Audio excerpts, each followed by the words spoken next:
আসসালামু আলাইকুম my dear students, আজকে আমরা অসওয়াল্ডের লঘুকরণ সূত্রটি বিবৃত করব এবং ব্যাখ্যা করব। এবং এই সূত্রটি প্রথমে আমি একটু বলে রাখি, এটি হচ্ছে আসলে দুর্বল অ্যাসিড বা দুর্বল ক্ষার নিয়ে দেওয়া, দুর্বল অম্ল বা দুর্বল ক্ষারকের জন্য এই ফর্মুলাটা বা এই সূত্রটি হচ্ছে অসওয়াল্ড দিছে। সো প্রথম কথা হচ্ছে এটি দুর্বলের জন্য, কোনো সবলের জন্য না। ঠিক আছে, তাহলে এই সূত্রটা আসলে কি বলতে চায়? একটি দুর্বল অম্ল বা ক্ষারকের বিয়োজন মাত্রা মানে হচ্ছে কি আলফা, সেটি অম্ল বা ক্ষারক দ্রবণের ঘনমাত্রাকে আমরা প্রকাশ করি সি দিয়ে, সেই ঘনমাত্রার বর্গমূলের ব্যস্তানুপাতিক। তার মানে সিম্পলি তুমি চাইলে এভাবে লিখতে পারো যে আলফা স্কোয়ার সি হচ্ছে একটা ধ্রুবক, এভাবে ভাবতে পারো। বা সেখান থেকে তুমি লিখতে পারো যে alpha equal to alpha square equal to 1/c into একটা ধ্রুবক, এই যে ধ্রুবকটা তা থাকবেই। সেখান থেকে তুমি লিখতে পারো আলফা ইজ সমানুপাতিক, ব্যস্তানুপাতিক অ্যাকচুয়ালি রুট সি এর। ঠিক আছে, সো যাই হোক, আমরা এটা চলো এখন প্রমাণ করি। তো প্রথমেই আমি ধরো যে একটা দুর্বল অম্ল নিছি, সেই দুর্বল অম্লটা ধরলাম HA।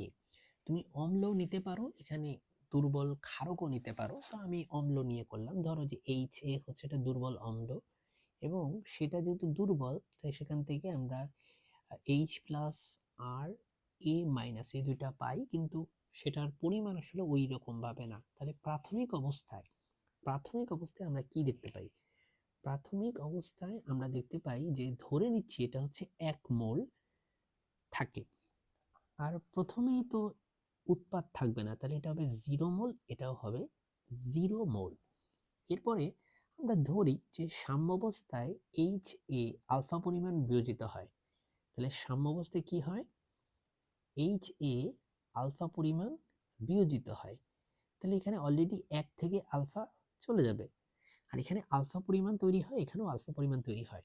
ঠিক আছে, তুমি বলতে পারো স্যার আপনি কেমনে বুঝছেন এখানে আলফা আর এখানে আলফা তৈরি হয়? ব্যাপারটা বুঝো, যদি এখানে 2 থাকতো তাহলে এটা হয়তো 2 আলফা, 3 থাকলে এটা হয়তো 3 আলফা। বুঝতে পারছো? যেমন এখানে যদি 2 থাকতো তাহলে আমি নিতাম 2 মোল, যদি 3 থাকতো আমি নিতাম 3 মোল। বুঝতে পারছো? এখানে যেহেতু 1 আছে সাথে, তাই একটা আলফা, যদি 2 থাকতো আমি 2 আলফা নিতাম।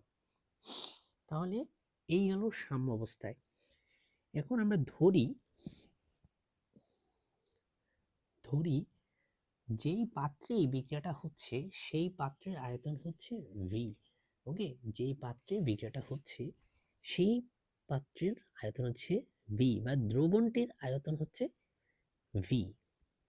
দ্রবণ তো পাত্রে হবে, সো ভি লিটার। এটা হচ্ছে আমাদের দ্রবণের আয়তন। ওকে, এখন আমরা জানি ঘনমাত্রা কি। ঘনমাত্রাকে কিভাবে বের করা যায়? আমরা জানি ঘনমাত্রা C equal to N divided by V. N মানে হচ্ছে মূল সংখ্যা, আর ভি মানে হচ্ছে আয়তন। মূল সংখ্যাকে আয়তন দিয়ে ভাগ করতে হয়। তাহলে চলো আমরা কেসি বের করি। হ্যাঁ, কেসি, যেহেতু এটা একটা অ্যাসিড তাই এটার কেসিকে আমরা ডাকি হচ্ছে কে এ নামে। তাহলে এটা হচ্ছে সাম্য ধ্রুবক। কে এ কি? একটি সাম্য ধ্রুবক। তোমরা জানো যে কেসি কেপি এগুলো সাম্য ধ্রুবক। সাম্য ধ্রুবক কিভাবে বের করে? প্রথমে উৎপাতের যে দুইজন আছে তাদেরকে উপরে লিখতে হয়, তাদেরকে হরে লিখতে হয়, সরি লবে লিখতে হয়, লবে। আর বিক্রিয়ককে আমরা হরে লিখব, মানে নিচে, বিক্রিয়কের ঘনমাত্রাকে নিচে লিখব। এখন মাই ডিয়ার স্টুডেন্টস, তোমরা দেখো এই যে ঘনমাত্রা কিভাবে বের করে? সূত্র হচ্ছে মোল সংখ্যা বাই আয়তন। তো সাম্যাবস্থায় এইচ প্লাসের মোল সংখ্যা কত? আলফা। আয়তন কত? ভি। সাম্যাবস্থায় এ মাইনাসের মোল সংখ্যা কত? আলফা। আয়তন কত? ভি। সাম্যাবস্থায় এইচ এর মোল সংখ্যা কত? 1 মাইনাস আলফা। আয়তন কত? ভি। সো এবার এগুলা সব আমরা হিসেব করি, চলো। তো এবার এখান থেকে যদি আমরা ক্যালকুলেশন করি, আমরা উপরে একটা alpha alpha square, V V মানে ভি স্কোয়ার, নিচে পাবো 1 minus alpha by V, calculation করলে এখান থেকে পাবা alpha square by V square into V divide by 1 minus alpha. একটা ভি কাটা গেলে উপরে থাকে আলফা স্কোয়ার, নিচে থাকে 1 মাইনাস আলফা ইন্টু ভি। এখন আয়তন হচ্ছে ঘনমাত্রার বিপরীত, আয়তন হচ্ছে ঘনমাত্রার বিপরীত ব্যাপার স্যাপার। সো তুমি এখানে চাইলে লিখতে পারো, এখানে চাইলে তুমি লিখতে পারো alpha square C divided by 1 minus alpha, কারণ এই আয়তনের উল্টা রাশিটাই হচ্ছে আসলে তোমার ঘনমাত্রা, ঠিক আছে, সর্ট অফ লাইক দ্যাট। সেখান থেকে তুমি বলতে পারো যে ওয়েল 1 মাইনাস আলফার মানটা, যেহেতু এগুলো হচ্ছে খুবই দুর্বল অ্যাসিড বা দুর্বল ক্ষার, সেক্ষেত্রে 1 মাইনাস আলফার মানটা 1 এর খুব কাছাকাছি।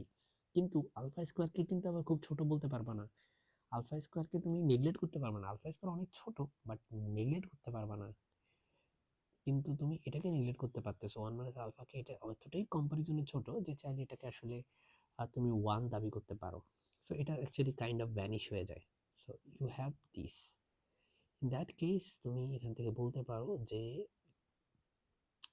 যে সি ইকুয়াল টু হচ্ছে, বা ধরো যে আলফা ইকুয়াল টু হচ্ছে root over K A by C. তো এটাই হচ্ছে আসলে অসওয়াল্ডের লঘুকরণ সূত্র, বা অনেকে শুধু এই লাইনটা লেখে। এটাই ছিল আজকের প্রমাণ। আল্লাহ হাফেজ।